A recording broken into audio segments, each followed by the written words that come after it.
जय जय शङ्कर हर हर शङ्कर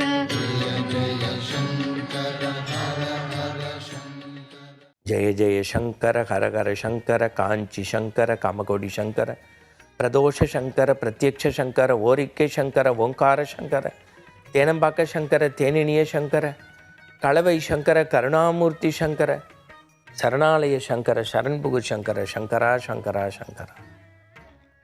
ஆன்மீக அன்பர்கள் அனைவருக்கும் அன்பு வணக்கம்.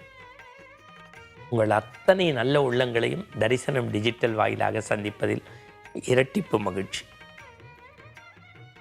இந்த பெரியவா தரிசனம் தொடரில் பெரியவா பயணப்பட்ட இடங்கள், அவர் வேதம் வளர்ப்பதற்காக செய்த காரியங்கள், இந்த நாட்டில் தர்மம் நிலைபெறுவதற்கு சொன்ன விஷயங்கள், பெரியவாருடைய அன்பை பெற்றவர்கள் பற்றியெல்லாம் நாம் பார்த்து கொண்டு வருகின்றோம்.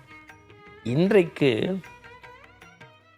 ஒரு விசித்திரமான மகோ உன்னதமான நம்முடைய உடம்பில் ஒரு சிலிர்ப்பு ஏற்படுத்தக்கூடிய ஒரு சம்பவத்தை பதிவு செய்ய போகின்றேன். பெரியவாளுக்கு உலகம் முழுக்க டிவோட்டீஸ் இருந்தாங்க. உங்களுக்கு தெரியும், எம்எஸ் அம்மாவாக இருக்கட்டும், சாக்ஸஃபோன் கதிரி கோபால்நாத்தாக இருக்கட்டும், நடன கலைஞர் பத்மா சுப்பிரமணியனாக இருக்கட்டும், திரைக்கலைஞர் நடிகர் திலகம், மறந்துடக்கூடாது சிவாஜி சார் விரும்பி வணங்கி கொண்டாடியவராக இருக்கட்டும், எம்ஜிஆர் அவர்கள் அடிக்கடி சென்று பார்த்து வணங்கிய இந்த பெரியவருடைய அன்பை பெற்ற பல கலைஞர்கள் உண்டு. இன்றைக்கி நம்ம பார்க்க போகிறது விக்கு விநாயகராம் சார்.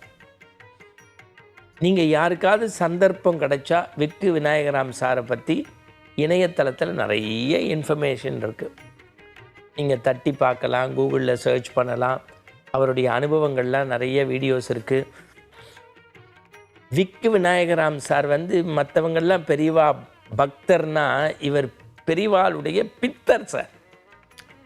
சில பேருக்கு குல தெய்வம்னு இருக்கும், சில பேருக்கு இஷ்ட தெய்வம்னு இருக்கும். அவங்க பரம்பரையாக வந்த கடவுள் வழிபாடு இருக்கும், சில பேருக்கு பிடிச்ச சுவாமி இருக்கும். குலதெய்வம் இஷ்ட தெய்வத்துக்கு மறக்காமல் போய் கொண்டாடுறது ரொம்ப சந்தோஷம்பாங்க. ஆனால் விநாயகராம் சார் வாழ்க்கையில் என்னென்னா, அவருக்கு குலதெய்வம், இஷ்ட தெய்வம், பிடிச்ச தெய்வம், பாரம்பரிய தெய்வம், பண்பாட்டு தெய்வம் எல்லாமே பெரியவா தான். நின்னா பெரியவா, உட்காந்தா பெரியவா, தூங்கினா பெரியவா, வாசிச்சா பெரியவா, எல்லாம் பெரியவா பெரியவா பெரியவா பெரியவா பெரியவா தான். பெரியவாருடைய பரம பக்தர். இன்றைக்கும் அந்த குடும்பம் 3வது தலைமுறையும் பெரியவாளை தான் கொண்டாடின்னு இருக்கு. அவர் கடம் வாசிக்கும் போதே பெரியவா பேட்ச் தான், பெரியவா படம் தான், பெரியவா சுவாமியை வச்சுட்டு தான் இது பண்ணுவார். பெரியவாவை கொண்டாடிய குடும்பங்களில் ஒன்று விக்கு விநாயகராம் சார். அவர் எவ்வளவு பெரிய இசைக்கலைஞர் அப்படிங்கிறது உங்களுக்கு தெரியும் கடத்தில். இதை அப்படியே வச்சுக்கோங்க. ஏதென்ஸ் மாநகரம் உலகத்தின் புகழ்வாய்ந்த இடங்களில் ஒன்று ஏதென்ஸ். அந்த ஏதென்ஸ் நாட்டில் ஒரு மிகப்பெரிய இசை பெருவிழா. இப்போ மாதிரி பெரிய நவீன டிஜிட்டல் வசதியெல்லாம் கிடையாது. இன்றைக்கி ஏகப்பட்ட டெக்னாலஜி வந்துருச்சு. ஆனால் நான் சொல்கிறது, பன்னெடும் காலத்திற்கு முன்பு ஏதென்ஸ் நாட்டில் ஒரு பெரிய இசை பெருவிழா. யார்? நம்ம விக்கு விநாயகராம் சார். தபேலா யாருன்னு கேட்குறீங்களா? ஜாகிர் ஹுசேன் தபேலா. Violin L Subramaniam. எப்படி? ஒவ்வொரு துறை ஜாம்பவான்கள். எல் சுப்பிரமணியன் வயலின், ஜாகிர் ஹுசேன் தபேலா, விக்கு விநாயகராம் சாருடைய கடம். இந்த வடநாட்டில் ஜுகல்பந்திம்பாங்களா, அப்படி இவ்வளவு வெரைட்டி விஷயங்கள் வச்சு ஒரு இசை நிகழ்வுனா எவ்வளவு பிரம்மாண்டம் இருக்கும். மாபெரும்னு சொல்கிறோம்ல, அந்த மாபெரும் அப்படிங்கிறதுக்கு சரியான எடுத்துக்காட்டு அதுதான். விக்கு விநாயகராம் சார் மட்டும் ஒரு அன்பின் மிகுதியாக, ஆர்வத்தின் மிகுதியாக 2 நாளைக்கு முன்னாடியே போய் ஏத்தன்ஸில் இறங்கிட்டார். பெரிய ஸ்டார் ஹோட்டல். இப்போ மாதிரிலாம் அப்போ பெரிய பிஸ்னஸ் கிளாஸ் டிக்கெட்டு, பெரிய ஹோட்டல் வசதி, இதெல்லாம் ஒரு குறிப்பிட்ட சில கலைஞர்களுக்கு மட்டும்தான் கிடைக்கும். இப்போ இறையருள் எல்லாருக்கும் இறைவன் எல்லா வசதியும் கொடுத்துருக்கான். ஒரு காலகட்டத்தில் இதெல்லாம் எட்டாக்கனியாக அபூர்வமாக இருந்தது. சுவாமியை போய் ரிசீவ் பண்ணிட்டாங்க. யார்? விநாயகராம் சாரை கொண்டு போய் ஃப்ளைட்லேருந்து இறக்கி பெரிய ஸ்டார் ஹோட்டலில் போட்டு தங்க வச்சு 2 நாள் ரெஸ்ட் எடுங்க. ஏன்னா நம்முடைய எல் சுப்பிரமணியன் வயலின் வித்வானும் தபேலா ஜாகிர் ஹுசேன் சாரும் லண்டனில் ஒரு மியூசிக் ஃபங்க்ஷனை முடிச்சுட்டு லண்டன்லேருந்து புறப்பட்டு ஏத்தன்ஸ் வர போகிறாங்க. அவங்க பின்னாடி தான் வந்து ஜாயின் பண்ணுறாங்க. இவர் 2 days பிஃபோராக போயிட்டார். என்ன இருந்தாலும் தனிமை, கொஞ்சம் தெரியாத ஊர், தெரியாத பாஷை, இவங்கெல்லாம் வரணும். அதுக்கப்புறம் தான் அன்றைக்கி காலைல ப்ராக்டிஸ், ஈவினிங் கச்சேரி. சரி, இந்த 2 நாள் என்ன பண்ண போகிறோன்னு எல்லோரும் போனதுக்கப்புறம் கடத்தினுடைய கவரை பிரித்து கடத்தை எடுத்து பார்த்தா சுக்குநூறாக உடைஞ்சிருக்கு. ஏத்தன்ஸ் மாநகரத்தினுடைய எழுச்சி மிகு இசை நிகழ்வில் கடம் வித்வான் வாசிக்க முடியாத ஒரு சங்கடம். கடம் இல்லை, எந்த ஊரில் கடல் கடந்து அங்கே கடம்னா யாருக்கு என்னன்னு புரியும்? முதல்ல எப்படி கொண்டு வர்றது? 2 நாளில் மியூசிக் ப்ரோக்ராம் ஒன்றும் புரியல. அப்போல்லாம் இந்த எஸ்டிடி மாதிரி ஐஎஸ்டிடின்னு ஒன்று இருந்தது. எல் சுப்பிரமணியன் சார்ட்டையும் ஜாகிர் ஹுசேன்ட்டையும் விஷயத்தை சொல்லிவிட்டு தான் ஒய்ஃபுக்கு ஃபோன் பண்ணி அழறாரு. எவ்வளோ பெரிய ஒரு வாய்ப்பை மிஸ் பண்ணிட்டேன். ஃப்ளைட்டில் வரும்போது கடம் ஏதோ ப்ராப்ளம் ஆகிடுச்சு போல், நான் கவனிக்கலை. பார்த்தா பெரிய விரிசல் 2 எடுத்து வாசிக்கிறதுக்கு வாய்ப்பே இல்லை. ஒரு மிகப்பெரிய வாய்ப்பும் போச்சு. என்ன இப்படி சோதனை அப்படி இப்படின்னோன்னா அவங்க கொஞ்சம் குவைட்டாக இருங்க, அமைதியாக இருங்க அப்படின்னு சொல்லிவிட்டு அன்றைக்கி உடனே புறப்பட்டு பெரியவாள்கிட்ட போய் தேம்பி அழுது விஷயத்தை சொல்லியிருக்கார். பெரியவா அதெல்லாம் ஒன்றுமே அப்படி கேட்டுன்னு அலட்டிக்கலை, ரொம்ப ஆவேசப்படலை. ஒரு நல்ல மட்டை தேங்காயை பிள்ளையாருக்கு கட்டின்னு அவர் பாட்டுக்கு உள்ளே போயிட்டார். என்னடா ஒன்றும் பதில் சொல்லலையேன்னு இவங்களுக்கு மறந்துடக்கூடாது.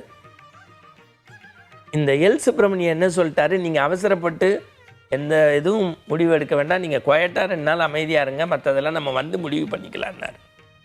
என்றைக்கு மியூசிக் ப்ரோக்ராமாக அன்றைக்கி காலைல ஜாகிர் ஹுசேனும் எல் சுப்பிரமணியனும் போய் ஏத்தன்ஸில் இறங்கினோன்னு ஒரு பையை கொடுக்குறாங்க. பிரித்தா ஒரு சூப்பர் கடம். என்ன இதுன்னு கேட்குறாங்க. ஒன்றும் இல்லை, உங்கள் கடம் உடஞ்சிருச்சுன்ட்டிங்க. நாங்கள் லண்டனில் மியூசிக் முடிஞ்சோன்னே ஒரு வீட்டுக்கு சாப்பிட கூப்பிட்டாங்க. அங்கே போனோம். அவர் பெரிய பாரம்பரிய இசை பின்னணியை சேர்ந்தவங்க, தான் வீட்டில் இசைக்கருவிகள் எல்லாம் வச்சுருக்காங்க. அங்கே ஒரே ஒரு கடத்தை பார்த்தோம், அந்த கடத்தை கேட்டோம். அவர் கோடியை தரேன், எண்ணெயை தரேன், கடத்தை தரமாட்டேன், கோடியை தரேன், எண்ணெய் தரேன், கடத்தை தரமாட்டேன்னாரு. ஏன்னு கேட்டோம். இல்லை, நான் இந்தியா விசிட் பண்ணும்போது தமிழ்நாட்டில் ஒரு மிகப்பெரிய கட வித்வான் கொடுத்ததுன்ட்டாங்க. என்னடா கை கட்டினது வாய் கட்டலையேங்கிற மாதிரி நாங்கள் அவங்க வீட்டிலேருந்து புறப்பட்டு வெளியில் வரும்போது ஏதோ என் உள் மனசில் ஒரு நெருஞ்சி முள் மாதிரி நெருடல். அவர்கிட்ட கேட்டேன், இந்த கட வித்வான் யாரோ தமிழ்நாட்டை சேர்ந்தவங்க கொடுத்தான்னு நீங்கள்ல, அவர் பேர் சொல்ல முடியுமான்னார். அவர் விக்கு விநாயகராம் பெரியவருடைய டிவோட்டி, அதனால தான் இதை நான் பத்திரமா வச்சுருக்கேன்னார். ஐயா சுவாமி, ஏத்தன்ஸில் அவருக்கு தான் ப்ரோக்ராம், கடம் இப்படி ப்ராப்ளம் ஆயிடுச்சுன்னு மகானுக்கு சமர்ப்பிக்க நான் கொடுத்து வச்சுருக்கணும்னு அந்த கடத்தை கொடுத்தாருனார். அந்த கடத்தை, அந்த பையை பிரித்து, அந்த பானை மாதிரி இருக்கும், உங்களுக்கு தெரியும் கடம், அப்படி சுத்தப்படுத்தி பார்த்தா அதில் ஒரு துண்டு ஸ்லிப்பு கிடக்கு. துண்டு ஸ்லிப்பு இங்கிலீஷில், நீ நம்பும் தெய்வம் உன்னை கைவிடாது. இசையில் மட்டும் புரட்சி இல்லை, பெரியவாளுடைய அணுக்க தொண்டராக விநாயகராம் சார் இருந்திருக்காருன்னு. ஏன், பெரியவா சித்தி ஆகிறதுக்கு முன்னாடி நம்முடைய உன்னிகிருஷ்ணன் சார் ஒரு தடவை பார்க்க போகிறாங்க. பெரிய இசை சக்கரவர்த்தி, அப்படியே இனிய குரலுக்கு சொந்தக்காரர். எல்லாரும் சொல்கிறாங்க, பெரியவா 3 நாள் அன்னந்தண்ணி ஆகாரம் இல்லாமல் கதவை சாத்திண்டு உபவாசமாக உள்ளே இருக்கார், யாரையும் சந்திக்கலை, யாருக்கும் ஆசீர்வாதம் தரலன்னு. அதனால் என்னென்னு மூடிய கதவுக்கு முன்னாடி உட்காந்துட்டு நம்முடைய நாயன்மார்கள் ஆழ்வார்கள்லாம் நம்ம படிக்கிறோமே, அந்த மாதிரி மெய் உருகி அப்படியே கண்ணில் ஜலம் வர மாதிரி காமாட்சியை குறித்து பாடினார். பாடி முடித்தோன்னே 3 நாள் திறக்காத கதவு திறந்து பெரியவாளுடைய பிளெஸ்ஸிங் கிடச்சிருக்கு. இந்த அதிசய அற்புதங்கள் இசைக்கலைஞர்களுக்கு மட்டுமல்ல, இன்னும் பலருக்கு ஏராளம் தாராளம். அதுவும் தொடரும். மீண்டும் நாளை சந்திப்போம். வணக்கம். சங்கர ஹர ஹர சங்கர